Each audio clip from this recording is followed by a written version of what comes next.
How do you empirically measure social cohesion or toxicity in politics, those kinds of things? Sure. So to start with social cohesion, you measure things like group membership. You measure how often people affiliate with a religion and attend church. You measure all sorts of different things that have to do with whether people are joining, whether they're spending their time together or whether they're spending their time apart. And that's, of course, Bob wrote the seminal book on this in Bowling Alone, where he just looked at, scores and scores of measures that really add up to a concept called social capital, the idea that you can measure the connectedness of a society. So that is very hard data.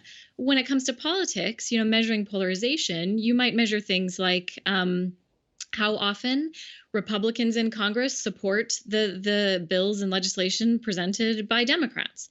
You might, on a more granular level, measure voter behavior. For example, how often do Americans vote a split ticket, meaning that they might vote for a Republican president, but then down ballot they might vote for some Democrats in local races. That actually used to be very common in mid-century America. Today, it's almost unheard of, right? So those are a couple of measures of polarization. You can also measure something called affective polarization. How do people feel about members of the other party? So you can measure sort of warmth or coldness when asking a Republican to think about personally how they feel about a Democrat. We don't have that type of survey data going back, for the full 125 years, but we do have that data going back, to roughly mid-century America.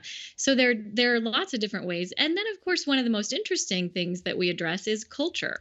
This culture of narcissism versus culture of altruism, which Bob described as that I ethos versus the we ethos. And some of the most interesting data in the book, I think, comes in the chapter where we address that.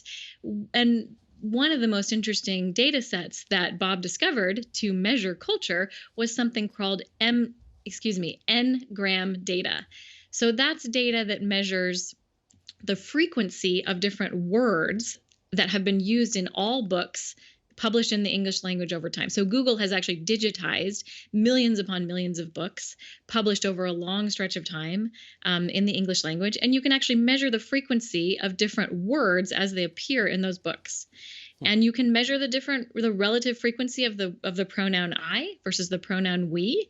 And when you track that ratio, shockingly, breathtakingly, it tracks that same inverted U curve over those 125 years.